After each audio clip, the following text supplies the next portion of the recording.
As a witness గా, సాక్షిగా, in fact victim గా. రాజేందర్ గారు, జీ తెలుగు న్యూస్ కోసం సమయం కేటాయించిన ధన్యవాదాలు సార్.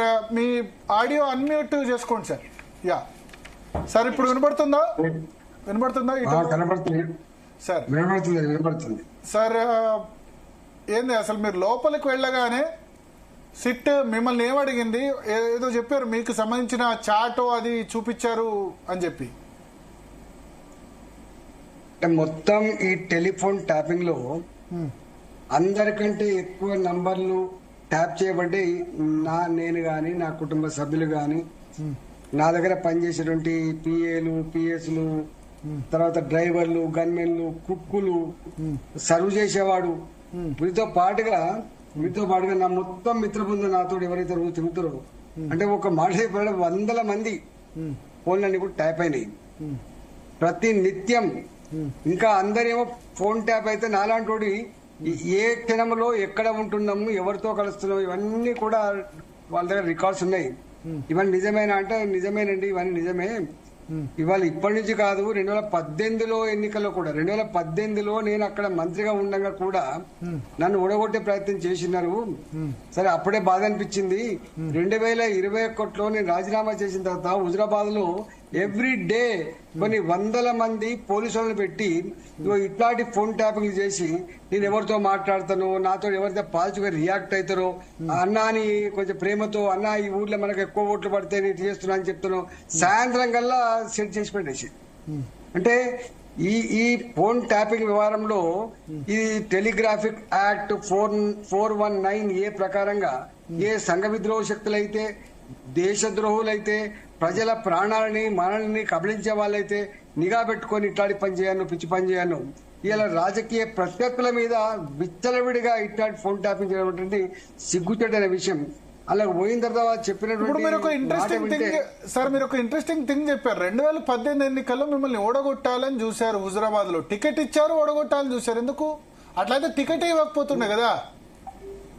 ఇప్పుడు ఒకటి భరత్, వాళ్ళకి ఈ రాజకీయాలు ఎన్నెన్ని ఉంటాయో అవన్నీ ఇప్పుడు చెప్పడం సాధ్యం కాదు. కానీ ఇంటున్నా ఇద్దరిని, నన్ను ఆనాడు హరీష్ రావు ఓటే సత్తా లేదు కానీ నా మీద ప్రయోగం చేసిండు. కాకపోతే మీకు తెలుసు కదా, 2018 ఎన్నికల తర్వాత అబ్సల్యూట్ మ్యాట్ వచ్చినప్పటికి కూడా 3 నెలల పాటు క్యాబినెట్ లేకుండా కేవలం ఇద్దరితో నడిచింది. మీకు ఐడియా ఉండాలి. కేసీఆర్, మహమూద్ అలీ ఇద్దరే. అవును. వీళ్ళు ఎందుకు గెలిచినట్టు, మళ్ళీ వీళ్ళకి మంత్రి పదవి ఓడగొట్టాలని చూసారు. అప్పుడు మంత్రి పదవి ఓడగొట్టాలనే శక్తి లేదు కానీ అక్కడ సాధ్యం కాలేదు. కానీ ఎందుకంటే ఆయన పక్క పంటే గజ్వల్ ఉంటుంది, మళ్ళీ ఆయన పని చేయాలి కాబట్టి ఆ పని చేయలేదు. కానీ మంత్రివర్గంలో అయితే తీసుకోలేదు కదా, మీకు తెలియదేమండి. ఇప్పుడు మేము సీనియర్ మోస్ట్ లీడర్లము. నేను ఫ్లోర్ గా పనిచేసిన, ఆయన డిప్యూటీ ఫ్లోర్ గా పనిచేశాడు. మా ఇద్దరి కోసమే కదా 3 నెలలు కేబినెట్ తీసుకుంది. చివరికి 3 నెలల తర్వాత నన్ను ఒక్కరిని తీసుకోవాలి, ఆయన తీసుకోలేదు. మీకు విషయం తెలుసు. అందుకని మొదటి నుంచి ఎక్కడో ప్రశ్నించే వాళ్ళు ఎవరైతే ఉంటారో, కొంత రేషంతో బతికేటోళ్ళు కానీ, కొంత సొంతంగా పనిచేసుకునే తత్వం ఉన్న వాళ్ళను వాళ్ళు సహించలేదనడానికి నిదర్శనం అది. అట్లా 2021లో మీకు తెలుసు, అసలు ఎవ్రీ డే ఈ ఇంటెలిజెన్స్ రిపోర్ట్ల మీద ఆధారపడి వీళ్ళకి ఒక పొలిటికల్ సిస్టమ్ ఉంటుంది. పోయి రాత్రి పోవాలి, వాడిని బెదిరించగాడి బెదిరియాలి, వాడిని ప్రలోభ పెట్టగాడి ప్రలోభ పెట్టాలి, వినకపోతే వాడిని దబాయించి వాని మీద కేసులు పెట్టాలి. ఇదే కదా నిత్యం. అంటే ప్రత్యర్థి పార్టీలను ఓడగొట్టడానికి ఎంత నిస్సిగ్గుగా ఇట్లాంటి వ్యవస్థలు పనిచేసినా దానికి పరాకాష్ట 2021 ఎన్నికలు. మీకు 2018లో 43,000 మెజార్టీ వచ్చింది కదా, 43,000. 46 వచ్చిందండి. పార్లమెంట్ నాకు 1,00,000 మెజార్టీ రావాలని చెప్పి అనుకున్నాం. ఓకే, కానీ వచ్చింది మాత్రం 47,000 మెజార్టీ. అంటే ఓడగొట్టాలని ఎట్లా చూశారు? ఇప్పుడున్న కౌశిక్ రెడ్డికి ఏమన్నా సహకారం అందించారా? అప్పుడు మీ మీద కౌశిక్ రెడ్డి సహకారం అందించారు 100 సార్లు చెప్పి ఇప్పుడు మళ్ళీ కొత్త సహకారం అంటే ఫైనాన్షియల్ గానా? అది వాళ్ళకు యంత్రాంగం ఉంటుంది, వాళ్ళకు పద్ధతి ఉంటుంది. ఎవరిని రెచ్చగొడతారు, అరే ఈ ఓడిపోతే నువ్వు మంత్రి అవుతావని చెప్పి అని ఉంటారు, లేకపోతే ఈ ఓడగొట్టాలని చెప్పి ఇంటర్గా వాళ్ళకి అనేకం పనిచేస్తే కదా. రాజ్యం అన్నప్పుడు చాలా పెద్ద వ్యవస్థ, వాళ్ళ ఇంటెలిజెన్స్ వ్యవస్థలు. వాళ్ళకు ఇప్పటిదాకా మీరు చూడాల్సింది ఏంటంటే భరత్ గారు, ఇక్కడ వాళ్లకు చట్టబద్ధంగా పనిచేయడం కంటే కూడా ఇష్టంతో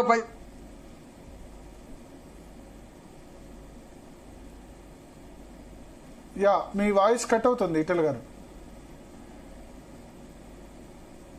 గారు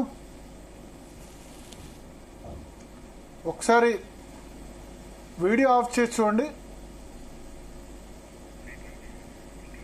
బహుశా నెట్వర్క్ ఇష్యూ ఉంది. మళ్ళీ ఒకసారి ఈటల రాజేందర్ గారిని కనెక్ట్ అయ్యి చూద్దాం. శరత్ గారు సార్, సో ఈటల రాజేందర్ గారు చెప్పారు, చూశారు కదా? అవును, ఇది నాకు కొత్త కాదు sir. I was aware of all these things. ఎందుకంటే నేను I was part and parcel of the special government pleader గా మీరు 17 వరకు ఉన్నారు కదా? లేదండి, నేను 22 వరకు ఉన్నా, 22 వరకు ఉన్నా. యా ఈటల గారు జాయిన్ అయ్యారు. ఈటల గారు, సో ఒకటి నేను 2018 ఎందుకు స్పెసిఫై చేస్తున్నా అంటే 43,000 మెజార్టీ మీకు అసెంబ్లీలో వచ్చింది. బట్ పార్లమెంట్కి వచ్చేసరికి యాక్చువల్లీ బండి సంజయ్ గెలిచి చాలా మందికి అక్కడ మెజార్టీ రాలేదు, బీఆర్ఎస్ మెజార్టీ. కానీ మీకు మీ సెగ్మెంట్ నుంచే బీఆర్ఎస్ కు మెజార్టీ వచ్చినట్టుంది అప్పుడు పార్లమెంట్ లో. మీ ఒక్క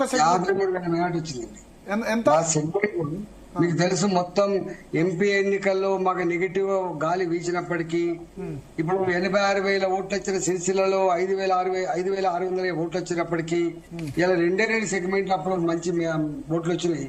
ఒకటేమో 53,000 మెజార్టీతో నాదొచ్చింది, ఇంకొకటేమో నా పక్కకు ఉన్నటువంటి హుస్నాబాద్ లో 25,000 మెజార్టీ వచ్చింది అప్పుడు బీఆర్ఎస్ పార్టీకి.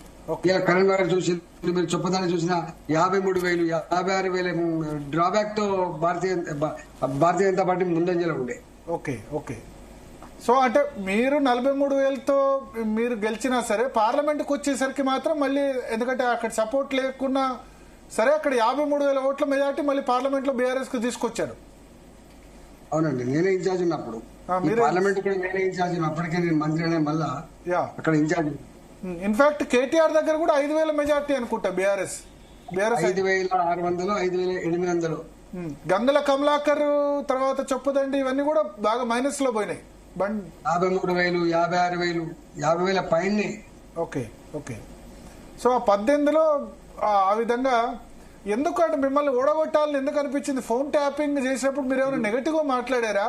కేసీఆర్ కు వీళ్ళకి వ్యతిరేకంగా నెగటివ్ మాట్లాడారా? అది విన్నారా? నేను మనిషిని, నేను ఆత్మగౌరవం కలిగిన మనిషిని. పదవుల కోసం పెదవులు మూసేటువంటి నేచర్ కాదు నేను. ఇది మంచి అయితే మంచి అంట, చెడైతే చెడంట.